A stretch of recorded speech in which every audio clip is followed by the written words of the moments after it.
짜증내고 우울하고 예민하고. 생리하냐? 배가 아프고 허리가 아프고 머리도 아프고 참다가 한 알 먹었는데 효과가 없어. 두 알 먹었는데 효과가 없어. 여러 알을 먹어도 효과가 없게 돼요.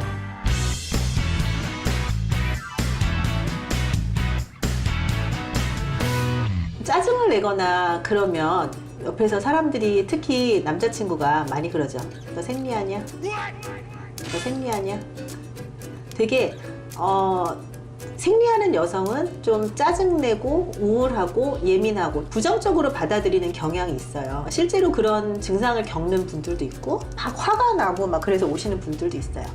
그래서 이거는 호르몬 변화 때문에 일시적으로 생기는 거기 때문에 뭐 병적으로 보는 거는 아닌데, 뭐 생리전 증후군, 뭐 월경전 불쾌장애 라는 그런 이제 진단명을 붙여서 설명을 해드리고 그렇게 하게 되죠.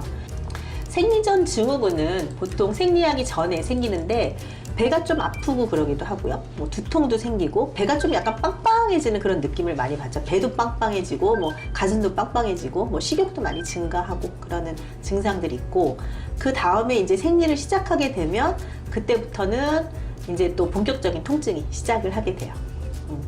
생리통은 이렇게 자궁이 꽉 수축하면서 안에 있는 물질들이 나오면서 생기는 거라고 생각을 하시면 돼요. 우리가 뭘 쥐어짜면서, 고무풍선을 쥐어짜면서 생기는 건데, 프로스타글란딘이라고 하는 그런 물질이 나와서 뭐 자궁 수축하면서 그게 퍼져서 생리통을 유발을 하게 되는 거거든요. 그래서 나와 있는 진통제라든지 그런 것들은 그거를 좀 없애주는, 그래서 그 프로스타글란딘을 잡는 그런 약제들을 사용한다고 생각을 하시면 돼요. 처음에는 배만 아파요. 처음엔 배가 아프고 허리가 아프고 그런 증상이 있는데 점점 이게 전신 증상으로 가서 머리도 아프고 어깨 축지도 아프고 구역질도 나고 뭐 그런 여러 가지 증상이 나타나거든요. 참다가 진통제를 복용하시는 경우가 많아요. 근데 한 알 먹었는데 효과가 없어. 두 알 먹었는데 효과가 없어. 여러 알을 먹어도 효과가 없게 돼요. 너무너무 참다가 드시면. 그래서 이 프로스타글란딘이 전신으로 퍼지기 전에 조금 생리통이 시작되는 그런 조짐을 보일 때 빨리 복용을 시작하시는 걸 권해드려요. 그래서 두 알 먹고 뭐 6시간 내지는 8시간 내지 그 복용법대로 해서 또 두 알 드시고 그렇게 하시는 게 훨씬 더 최소 용량으로 최대 효과를 볼 수가 있어요. 이런 진통제를 먹는다고 중독이 되지 않아요. 내성이 생기고 중독이 생기고 그러진 않아요. 그래서 비마약성 진통제이기 때문에 그거를 먹는다고 중독이 되는 건 아니니까 참지 말고 약을 복용하시라고 권해드리고 싶고요. 생리를 한 달에 한 번씩 한다고 생각하면, 그래서 생리통을 뭐 하루 이틀 정도 겪는다고 생각하면 한 달에는 이틀이고 1년을 치면 그게 24일이에요. 그러면은 한 달 정도를, 다른 사람에 비해서 한 달 정도를 내가 손해보는 거거든요. 학생이라면 공부 성적이 떨어질 수도 있겠고, 회사 생활에서 맨날 저 사람은 뭐 한 달에 한두 번은 뭐 너무 일을 잘 못하고 뭐 힘들어한다 그러면은 뭐 승진이라든지 뭐 그런 거에서도 영향을 주고 업무 능력에 있어서도 뭐 좋지 않은 평가를 받고 그럴 수도 있어요. 그래서 뭐 참지 말고 어쨌든 현명하게 좀 넘기시고 그렇게 하시는 게 필요하고요. 도대체 이런 생리통이 왜 생기나요?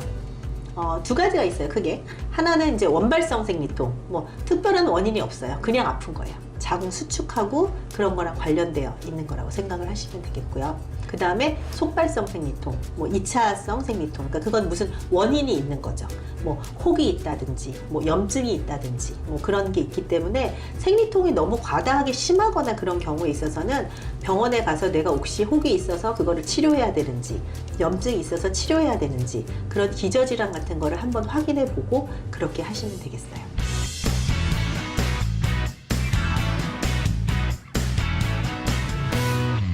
진통제가 잘 안 듣는 경우에 있어서는 그러면 이제 경구 피임약을 먹으면 생리양도 줄어들면서 생리통이 좀 경감되는 그런 분들도 있고요. 두 가지를 같이 쓰기도 해요. 그러니까 피임약을 먹으면서 뭐 진통제를 복용하고 그렇게 하시기도 하고, 피임 기구 중에서 미레나라고 하는 피임 기구가 있는데 그거를 또 삽입하면은 생리통이 완화되는 그런 게 있고, 그런 걸로 치료법 목적으로 알려져 있기 때문에 상담 후에 삽입하시고 그런 방법도 있어요. 한 가지는 미레나라고 하는 그런 피임 기구를 내가 피임 목적으로 사용했을 때는 대개는 요즘 많이 들고 있는 실비보험에서 적용이 안 돼요. 대개는 뭐 그런 실비보험에서 임신이라든지 뭐 치과 진료라든지 피임이라든지 그런 거 좀 제외하고 있는 경우가 많아서 그런 거는 안 되는데, 내가 치료 목적으로 뭐 생리통 때문에 넣었다, 생리양이 너무 많아서 넣었다 하면은 실비보험으로 해서 조금 보존 받으실 수 있는 것도 있으니까 그것도 한번 알아보시고 상담하신 후에 한번 하고 그러는 방법도 있을 거예요.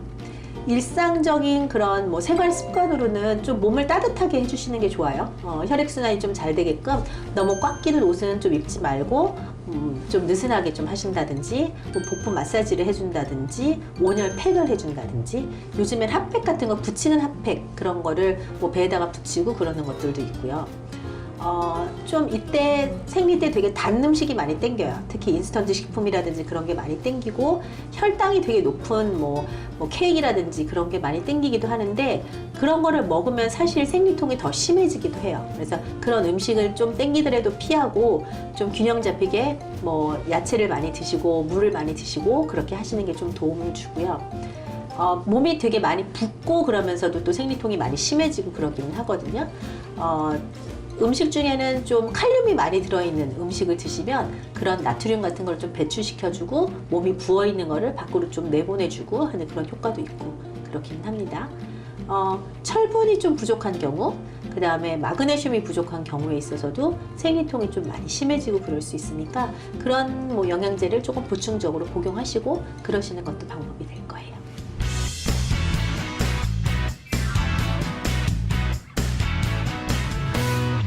제가 말씀드리고 싶은 거는 생리통은 참지 마시고, 그래서 편안하게 좀 생리 기간을 좀 현명하게 넘기시고 그렇게 하시는 게 좋으실 것 같아요.